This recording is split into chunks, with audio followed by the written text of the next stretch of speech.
Hello दोस्तों, स्वागत है आपका हमारे यूट्यूब चैनल में।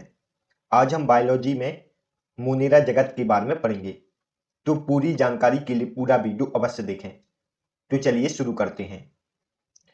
सभी जीवधारियों को 5 जगत में बांटा गया है और यह 5 जगत हैं: मोनेरा जगत, प्रोटिस्टा जगत, कवक जगत, जंतु जगत और पादप जगत। आज हम सिर्फ मोनेरा जगत के बारे में देखेंगे। जीव 2 प्रकार के होते हैं, एक है प्रोकैरियोटिक जीव और एक है यूकैरियोटिक जीव।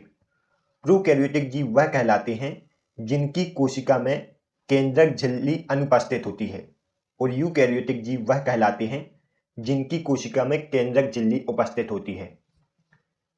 प्रोकैरियोटिक में मुख्यतः मोनेरा आते हैं और मोनेरा एक प्रकार के एक कोशिकीय जीव हैं। यूकैरियोटिक में प्रोटिस्टा, फंगी, प्लांटी और एनिमिलिया आते हैं। वह यूकैरियोटिक जीव जो एक कोशिकीय होते हैं उन्हें प्रोटिस्टा के अंदर रखा गया है और वह यूकैरियोटिक जीव जो मल्टीसेल्युलर होते हैं उन्हें फंगी, प्लांटी और एनिमिलिया के अंदर रखा गया है। आज सिर्फ हम मोनेरा जगत के बारे में देखेंगे। मोनेरा जगत के सामान्य लक्षण इस प्रकार हैं। मोनेरा जगत प्रोकैरियोटिक जीव हैं, अर्थात इनकी कोशिका के अंदर केंद्रक झिल्ली अनुपस्थित होती है। मोनेरा जगत में सामान्यतः एक कोशिकीय जीव आते हैं और जितने भी मोनेरा जगत के जीव हैं उसमें ज्यादातर जीव बैक्टीरिया हैं। लगभग 90% से अधिक मोनेरा के जीव बैक्टीरिया हैं और मोनेरा जगत के ज्यादातर जीव परपोषी हैं। मोनेरा जगत के कुछ जीव स्वपोषी हैं, कुछ परपोषी, लेकिन ज्यादातर जीव क्या है? परपोषी। मोनेरा जगत के जीवों में लैंगिक और अलैंगिक दोनों जनन होते। मोनेरा में लैंगिक और अलैंगिक दोनों प्रकार की जनन होते हैं और पृथ्वी पर सर्वाधिक यही जीव पाए जाते हैं। पृथ्वी पर सर्वाधिक किस प्रकार के जीव पाए जाते हैं? मोनेरा जगत के जीव। मोनेरा में सामान्यतः बैक्टीरिया आते हैं, अतः बैक्टीरिया 2 प्रकार के होते हैं, एक है आर्की बैक्टीरिया और दूसरा है यू बैक्टीरिया। आर्की बैक्टीरिया को आग जीवाणु कहते हैं और यू बैक्टीरिया को हिंदी में सत्य जीवाणु कहा जाता है। आग जीवाणु के टाइप हैं हेलोफाइल, थर्मी एसिडोफाइल और मिथोजेंस, और यू बैक्टीरिया के टाइप हैं माइकोप्लाज्मा, साइनोबैक्टीरिया और परपोषी बैक्टीरिया। इन सभी के बारे में हम डिटेल में जानेंगे। सबसे पहले हम आर्की बैक्टीरिया या आग जीवाणु की देखेंगे कि यह क्या है। आर्की बैक्टीरिया सबसे प्राचीनतम बैक्टीरिया माने जाते हैं।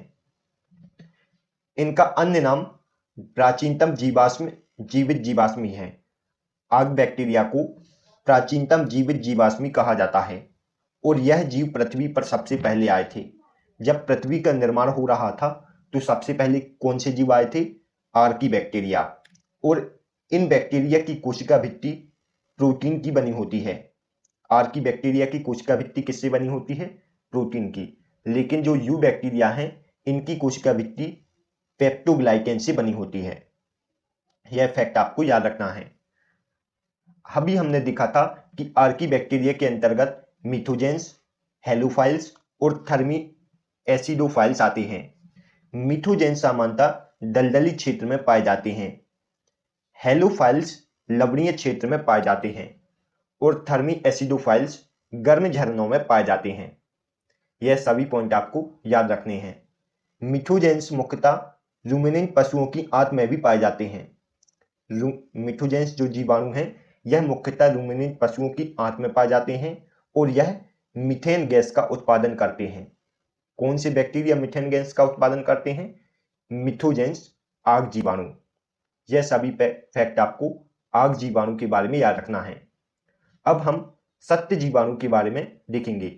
सत्य जीवाणु के इंग्लिश में यू बैक्टीरिया या ट्रू बैक्टीरिया कहते हैं और इनका अन्य नाम आधुनिक बैक्टीरिया है।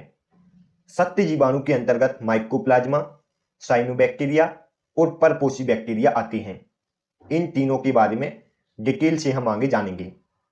सबसे पहले हम माइकोप्लाज्मा के बारे में जानेंगे। माइकोप्लाज्मा एक प्रकार का यू बैक्टीरिया है। माइकोप्लाज्मा एक प्रकार का यूबैक्टीरिया है। माइकोप्लाज्मा की खोज नोकार्ड और रोक्स ने की थी और माइकोप्लाज्मा को पिपलो भी कहा जाता है। पिपलो का फुल फॉर्म है प्लूरोनिमोनिया लाइक ऑर्गेनिज्म। पिपलो का फुल फॉर्म क्या है? Pleuropneumonia like organism. माइकोप्लाज्मा का नामकरण नोविक नामक वैज्ञानिक ने किया था। माइकोप्लाज्मा का नामकरण किसने किया था? नोविक नामक वैज्ञानिक ने। और इन्हें पादक जगत का जोकर भी कहा जाता है। जो माइकोप्लाज्मा है उन्हें पादक जगत का जोकर कहा जाता है। माइकोप्लाज्मा ऐसे बैक्टीरिया हैं जो बिना ऑक्सीजन के जीवित रह सकते हैं। माइकोप्लाज्मा बिना ऑक्सीजन के जीवित रह सकते हैं और माइकोप्लाज्मा पृथ्वी का सबसे सूक्ष्मतम जीव और कोशिका माना जाता है। पृथ्वी का सबसे सूक्ष्मतम जीव कौन सा है? माइकोप्लाज्मा। माइकोप्लाज्मा की कोशिका भित्ति लिपोप्रोटीन की बनी होती है और इनके अंदर आरएनए, डीएनए पाया जाता है। माइकोप्लाज्मा के अंदर 70S प्रकार का आरएनए पाया जाता है और इनके अंदर राइबोसोम पाया जाता है। यह सभी पॉइंट आपको माइकोप्लाज्मा के बारे में याद रखना है।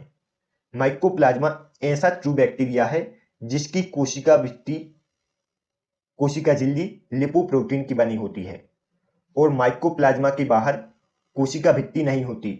माइकोप्लाज्मा के बाहर क्या नहीं होती? कोशिका भित्ति। यह फैक्ट आपको याद रखना है। अब हम साइनोबैक्टीरिया के बारे में जानेंगे। साइनोबैक्टीरिया को पृथ्वी का सबसे सफलतम जीव कहा जाता है। साइनोबैक्टीरिया वायुमंडल के निर्माण में महत्वपूर्ण भूमिका निभाते हैं। यह वायुमंडल के निर्माण में महत्वपूर्ण भूमिका निभाते हैं और यह प्रायः प्रदूषित जल में फलते फूलते हैं। साइनोबैक्टीरिया में मुख्यतः खंडन, विखंडन और जीवाणु समागम द्वारा जनन होता है, लेकिन साइनोबैक्टीरिया में लैंगिक जनन नहीं होता है। यह पृथ्वी के प्रथम ऐसे जीव हैं जो प्रकाश संश्लेषण में जल का प्रयोग करते हैं और ऑक्सीजन का उत्सर्जन करते हैं। साइनोबैक्टीरिया पृथ्वी के प्रथम ऐसे जीव माने जाते हैं जो प्रकाश संश्लेषण में जल का प्रयोग करते हैं और ऑक्सीजन का उत्सर्जन करते हैं। साइनोबैक्टीरिया में अलग अलग पिगमेंट पाए जाते हैं जिसके कारण यह अलग अलग रंग के होते हैं। साइनोबैक्टीरिया को ब्लू ग्रीन एल्गी भी कहा जाता है। ब्लू ग्रीन एल्गी का हिंदी में नाम है नील हरित शैवाल। साइनोबैक्टीरिया का लाल रंग फाइकोइरिथ्रिन के कारण होता है। साइनोबैक्टीरिया का लाल रंग किसके कारण होता है? फाइकोइरिथ्रिन पिगमेंट के कारण। साइनोबैक्टीरिया का ब्लू कलर फाइकोसाइनिन के कारण होता है। साइनोबैक्टीरिया का ब्लू कलर किसके कारण होता है? फाइकोसाइनिन के कारण। और साइनोबैक्टीरिया का हरा कलर क्लोरोफिल ए के कारण होता है। अब लाल सागर का लाल रंग किसके कारण होता है? ट्राइकेस्डियम एरिथियम के कारण। जो लाल सागर का लाल रंग है यह ट्राइकेस्डियम एरिथियम के कारण लाल होता है। यह सभी पॉइंट आपको याद रखना है। साइनोबैक्टीरिया गुच्छे के रूप में एक कॉलोनी बनाते हैं। बहुत सारी साइनोबैक्टीरिया मिलकर गुच्छे के रूप में कॉलोनी का निर्माण करते हैं और जो कॉलोनी होती है वह श्लेष्मी आवरण से ढकी होती है। साइनोबैक्टीरिया की कॉलोनी किससे ढकी होती है? श्लेष्मी आवरण से। कुछ साइनोबैक्टीरिया नाइट्रोजन फिक्स करते हैं और नाइट्रोजन फिक्स करने वाली साइनोबैक्टीरिया हैं नोस्टोक और एनाबीना। नोस्टोक और एनाबीना हेटेरोसिस्ट कोशिका के द्वारा नाइट्रोजन फिक्स करते हैं। नोस्टोक और एनाबीना साइनोबैक्टीरिया हेटेरोसिस्ट कोशिका के द्वारा वायुमंडल की नाइट्रोजन फिक्स करते हैं। यह सभी पॉइंट आपको साइनोबैक्टीरिया के बारे में याद रखना है। साइनोबैक्टीरिया को हिंदी में नील हरित शैवाल कहते हैं और यह ट्रू बैक्टीरिया के अंतर्गत आते हैं। यह है साइनोबैक्टीरिया की संरचना। साइनोबैक्टीरिया की बाहरी कोशिका पेप्टिग्लाइकॉन से बनी होती है। साइनोबैक्टीरिया की कोशिका झिल्ली पेप्टिग्लाइकॉन्स की बनी होती है। Thanks for watching. दोस्तों, यदि आपको हमारी वीडियो पसंद आई हो तो प्लीज वीडियो को लाइक और चैनल को सब्सक्राइब जरूर करें। इससे हमें मोटिवेशन मिलता है। तो मिलते हैं नेक्स्ट वीडियो में। तब तक के लिए गुड बाय।